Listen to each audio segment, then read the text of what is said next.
Hello नमस्कार, मैं इसके Saxena brilliant chemistry point Nawada से आप सभी को बता दें विद्यार्थियों कि आज हमने 2018 के लघु उत्तरीय प्रश्न का सॉल्यूशन करने वाले हैं।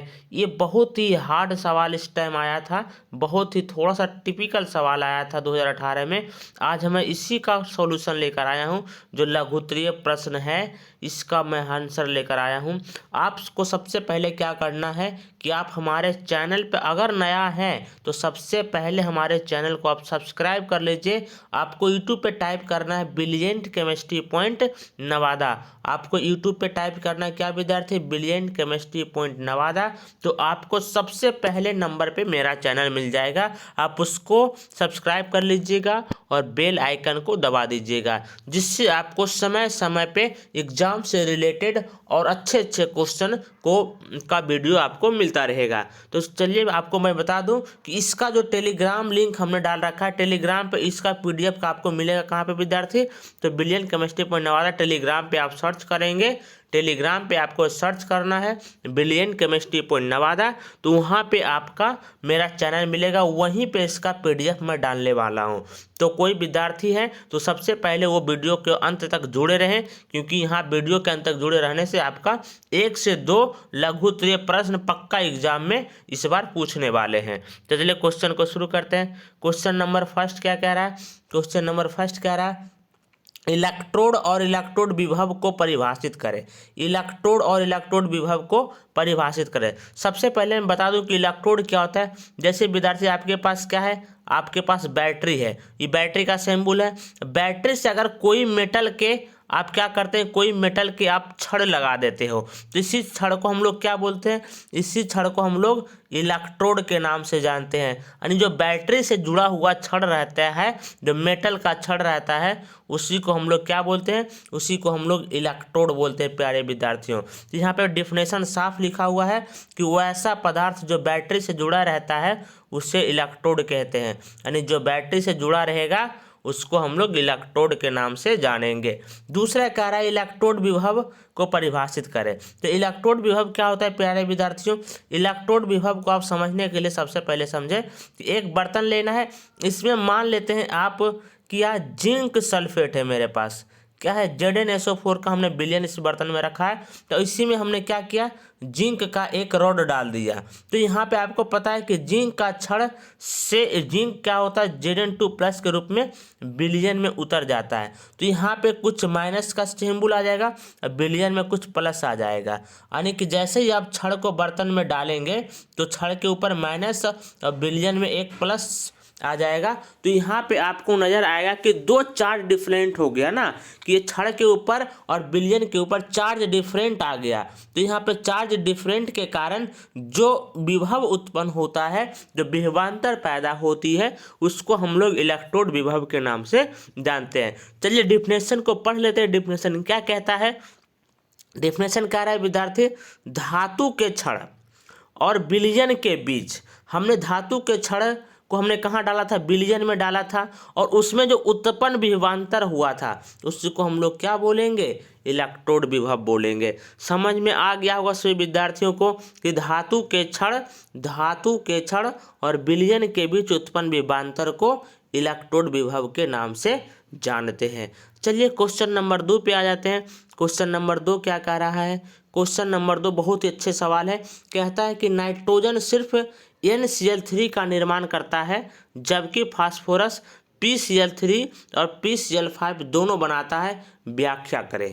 तो इसका आंसर आपको विद्यार्थी यहाँ पे लिखा गया है कि उत्तेजित अवस्था में फास्फोरस परमाणु में 5 अयुग्मित इलेक्ट्रॉन होते हैं, जिसके कारण यह PCl5 बनाता है। यह कारण है कि फास्फोरस 2 क्लोराइड यानी कि PCl3 को और PCl5 दोनों का निर्माण करता है, जबकि नाइट्रोजन सिर्फ NCl3 बनाता है। आप इसको समझने के लिए ऐसा समझें कि नाइट्रोजन के पास यहाँ पे डी ऑर्बिटल नहीं होता है, क्योंकि डी ऑर्बिटल नहीं होने के कारण इसमें डी ऑर्बिटल नहीं होने के कारण ये इस या कर अपने वैलेंसी को बढ़ा नहीं सकता है, क्योंकि इसके पास भी तो 5 इलेक्ट्रॉन है, लेकिन ये 5 इलेक्ट्रॉन को कहाँ पे पहुँचाएगा, क्योंकि इसके पास डी ऑर्बिटल है ही नहीं है, इसके पास डी कक्षक नहीं है, क्योंकि इसीलिए अब अपने 5 इलेक्ट्रॉन को आयुग्मित नहीं कर पाएगा। लेकिन फास्फोरस को जब हम थोड़ा सा गर्म करेंगे तो इसके पास 5 अयुग्मित इलेक्ट्रॉन हो जाएगा। कितने हो जाएंगे विद्यार्थी? 5 अयुग्मित इलेक्ट्रॉन हो जाएगा, और अयुग्मित इलेक्ट्रॉन ही तो बॉन्ड बनाने में काम होता है, यानी सिंगल इलेक्ट्रॉन ही बॉन्ड बनाने में पार्टिसिपेट करता है। तो यहाँ पे 5 इलेक्ट्रॉन होने के कारण से यहाँ पे फास्फोरस PCl5 बना लेता है, और नाइट्रोजन के पास PCl डी ऑर्बिटल नहीं होता है, और ये यहाँ पे NCl5 नहीं बना पाता है। तो ये क्वेश्चन क्लियर हो गया होगा प्यारे विद्यार्थियों। चलिए क्वेश्चन नंबर 3 पे आ जाते हैं। क्वेश्चन नंबर 3 क्या कह रहा है? क्वेश्चन नंबर 3 पे आ जाओ। क्यों किसी तरल में अउड़नशील ठोस घुल डालने पर उसके बाष्प दाब में कमी आ जाती है? कहता है क्यों किसी तरल में जब उड़नशील ठोस घोल को हम लोग डालते हैं तो बाष्प दाब क्यों कम जाता है? तो इसका सिंपली बात है, जैसे अगर मान लेते हैं आपके पास एक बर्तन है और यहाँ पे हमने क्या भर रखा है, सिर्फ और सिर्फ एक तरल है। तो यहाँ इसके सरफेस पे जो है, इसके सरफेस पे सिर्फ और सिर्फ तरल के अणु है, लेकिन जब ऊपर से आप कोई भी अवाष्पशील विलय डालते हो तो इस सरफेस पे अब 2 चीज़ आने लगता है, एक तरल का अणु होता है, एक अवाष्पशील का अणु होता है। यानी कहने का मतलब अब इस लाइन पे तरल भी होगा, अवाष्पशील होगा, तरल भी होगा और अवाष्पशील के अणु भी होगा। यानी इसका मतलब इस सरफेस पे इसका यानी कि तरल का अणु की संख्या घट जाती है, जिसके कारण बाष्प दाब में कमी आ जाती है। चलिए क्वेश्चन को थोड़ा सा डिफिनेशन के तौर पे हम लोग पढ़ लेते हैं। डिफिनेशन क्या कह रहा है कि जब किसी तरल में अउड़नशील घुल डाला जाता है तो तरल के अणु सतह पर घट जाते हैं, है ना, क्योंकि सतह पे अब क्या आने लगता है, यहाँ सतह पे आने लगता है अउड़नशील का भी विलय अणु होता है, और यहाँ पे तरल का भी अणु होता है, अउड़नशील का भी होता है और तरल का भी होता है। तो यहाँ पे दिख रहा है कि नहीं कि तरल का अणु धीरे धीरे क्या हो गया, घट गया सरफेस पे, तो इसका बाष्प दाब क्या हो जाएगा, कम जाएगा। मेरा ख्याल है कि सभी को समझ में आ गया होगा। चलिए क्वेश्चन नंबर 4 पे आ जाओ। क्वेश्चन नंबर 4 क्या कह रहा है? नाइट्रोजन की इलेक्ट्रॉन बंधुता कार्बन से कम होती है क्यों? इसका सिंपली रीजन है विद्यार्थी कि नाइट्रोजन का जो इलेक्ट्रॉनिक विन्यास होता है NH2NP3, आप यहाँ पे देखेंगे तो नाइट्रोजन का इलेक्ट्रॉनिक विन्यास क्या है, ये पूर्ण अर्धभारित है। ये क्या है? अर्धभारित इलेक्ट्रॉनिक विन्यास लिखा हो गया है, अर्धभारित इलेक्ट्रॉनिक विन्यास लिखा गया। और अर्धभारित इलेक्ट्रॉनिक विन्यास कैसा होता है, ये अस्थायी प्रकृति की होती है। ये इलेक्ट्रॉन का ना तो जल्दी त्याग करेगा ना ही जल्दी एक्सेप्ट करेगा। तो यहाँ इसके यानी इलेक्ट्रॉन के प्रति इसका बंधुता क्या है, कम होती है। लेकिन इसी कार्बन को देखेंगे तो कार्बन में अर्धभारित यहाँ पे विन्यास नहीं होता है, इसमें 1 इलेक्ट्रॉन की कमी होती है, क्योंकि p ऑर्बिटल में 1 इलेक्ट्रॉन की कमी है, यह आसानी से 1 इलेक्ट्रॉन को ग्रहण कर लेगा।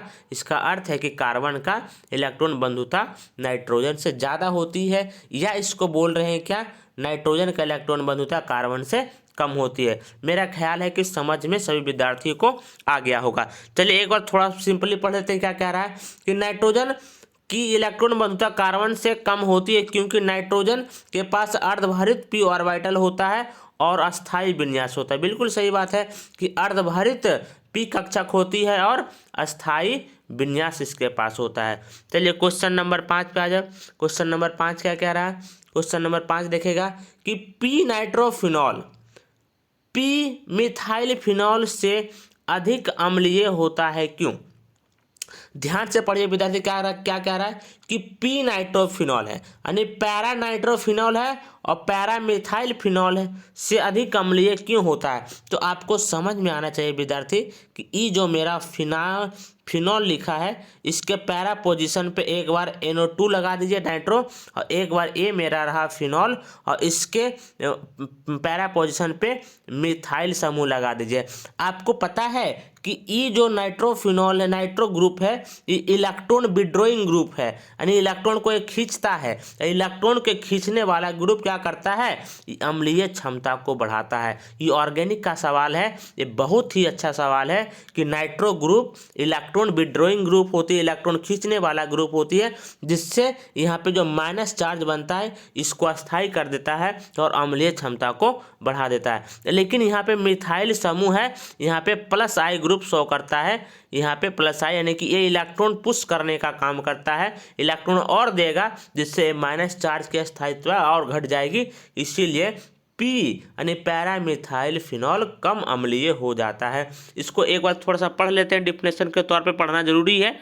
पढ़ते हैं इस पर क्या कह रहा है कि पी नाइट्रोफिनॉल पैरामिथाइल फिनॉल से अधिक अम्लीय होता है क्योंकि पैरा नाइट्रोफिनॉल में नाइट्रोजन इलेक्ट्रॉन आकर्षित करने वाला समूह होता है। सही बात है कि यहाँ पे नाइट्रोफिनॉल में क्या होता है, इलेक्ट्रॉन आकर्षित करने वाला समूह होता है जो अधिक प्रभावी होता है और जो अम्लीय क्षमता को क्या करता है, बढ़ा देता है। यानी जो इलेक्ट्रॉन को आकर्षित करने वाला समूह होगा वो अम्लीय क्षमता को बढ़ा देगा। ये बात हमने पहले बताया था।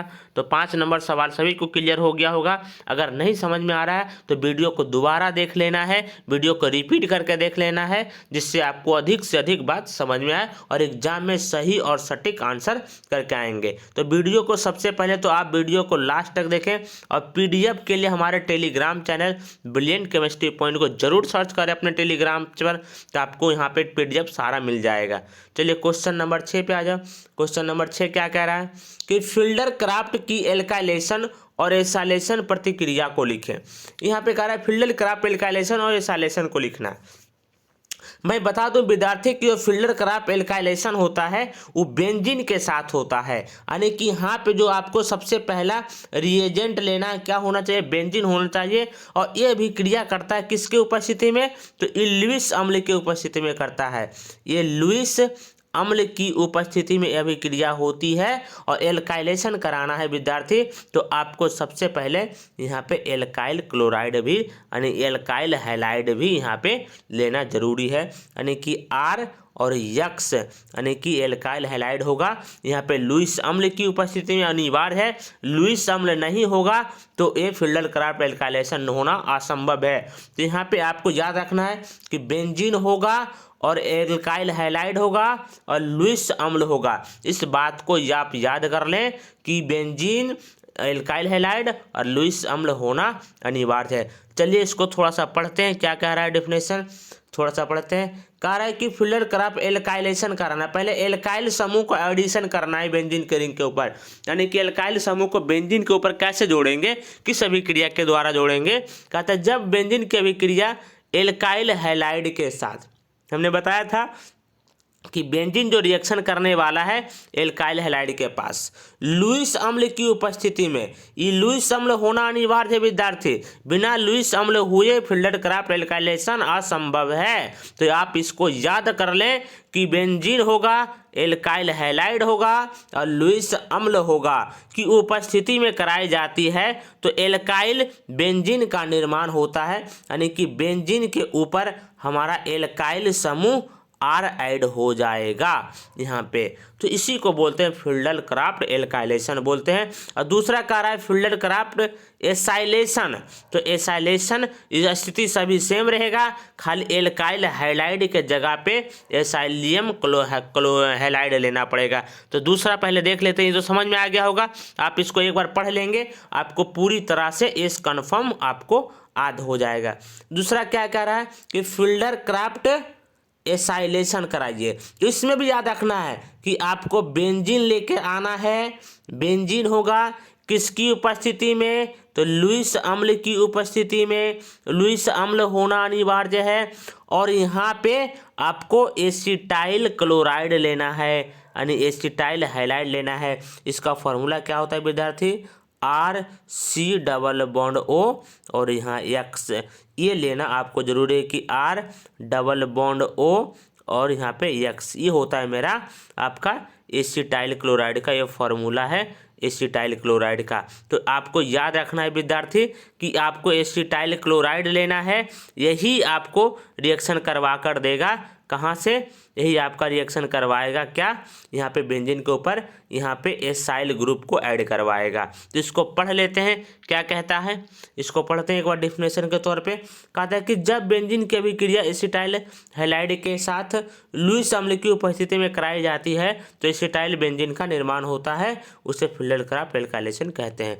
बिल्कुल आसान भाषा में लिखा गया है, एकदम 2 बार पढ़िएगा, एकदम याद हो जाएगा। एग्जाम में तोड़ फोड़ करके रख देना है इस बार। चलिए क्वेश्चन नंबर 7 पे आ जाओ। क्वेश्चन नंबर 7 क्या कह रहा है? क्वेश्चन नंबर 7 कह रहा है प्यारे विद्यार्थियों कि विशिष्ट एवं समतुल्यांक चालकता को परिभाषित करें।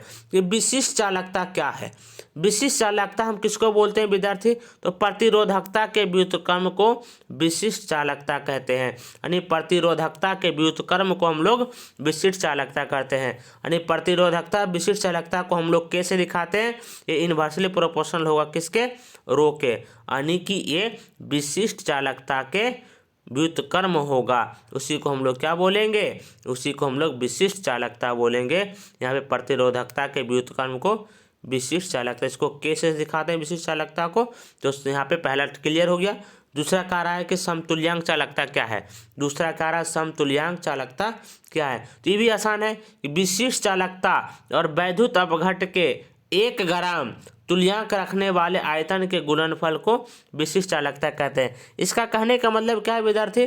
कि हमारा जो विशिष्ट चालकता है ये किसके गुणनफल होना चाहिए? वैसा गुणनफल लेना, वैसा आयतन लेना है जिसमें 1 ग्राम क्या हो? 1 ग्राम तुल्यांक हो क्या? वैद्युत अपघट्ट के 1 ग्राम तुल्यांक हो। तो यहाँ भी से मल्टीप्लाई कर देंगे और बटा क्या कर देना है? यहाँ पे NCC कर देना है, यानी तुल्यांक बाहर निकाले लगी। तो यहाँ पे ये फॉर्मूला निकल के आ जाएगा। तो बिल्कुल आसान परिभाषा था कि विशिष्ट चालकता एवं और वैद्युत अपघट्ट के 1 ग्राम तुल्यांक रखने वाले आयतन के गुणनफल को क्या बोलते हैं? विशिष्ट चालकता बोलते हैं। ये बिल्कुल आसान सवाल था। क्वेश्चन नंबर 8 पे आ जाओ। क्वेश्चन नंबर 8 क्या कह रहा है? प्रथम कोटि की अभिक्रिया का जीवन काल 10 मिनट दे रखा है, तो वेग स्थिरांक निकाले लगे कह रहा है विद्यार्थी। यहाँ पे 10 मिनट दे रखा है आपको प्रथम कोटि अभिक्रिया का। तो यहाँ पे क्या पूछ रहा है? वेग स्थिरांक क्या होगा? तो आपको ध्यान से समझ में आना चाहिए कि प्रथम कोटि अभिक्रिया के लिए यहाँ पे फॉर्मूला क्या होता है? T½ इक्वल टू फॉर्मूला आता है 0.693 के होता है। तो यहाँ पे T½ का मान कितना दे रखा है? ये दे रखा है 10 मिनट। यहाँ क्या पूछ रहा है? वेग स्थिरांक निकाले।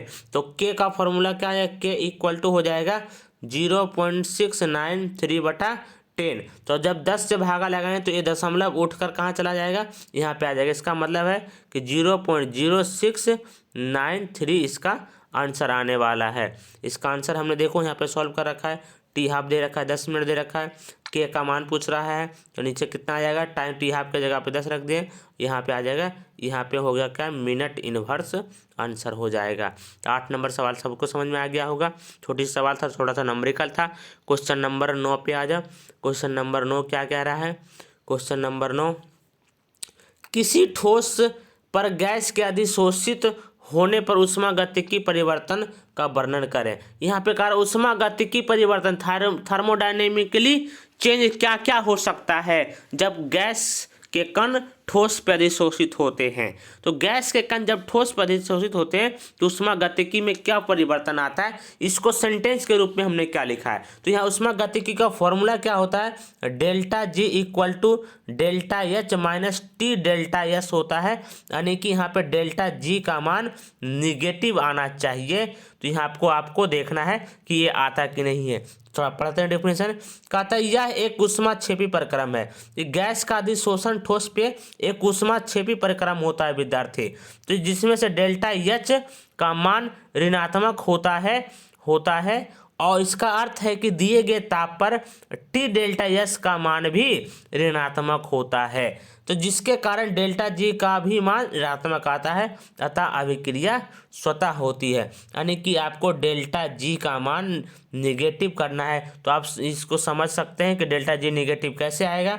इक्वेशन याद रखिए, डेल्टा जी इक्वल टू आपको क्या delta H minus T delta S करना है। तो यहाँ पे आप जरा देखिए, ये पूरा वैल्यू निगेटिव होना चाहिए और डेल्टा एच भी निगेटिव होना चाहिए, तो ओवरऑल क्या आएगा ही, ये भी निगेटिव आने वाला है। डेफिनेशन एक बार पढ़ लीजिएगा, आपको आसानी से समझ में आ जाएगा। चलिए क्वेश्चन नंबर 10 पे आ जाओ। क्वेश्चन नंबर 10 क्या कह रहा है कि सिलिकॉन सिर्फ +4 ऑक्सीकरण अवस्था दिखलाता है जबकि टिन +2 और +4 दोनों दिखलाता है, क्यों, ये पूछ रहा है।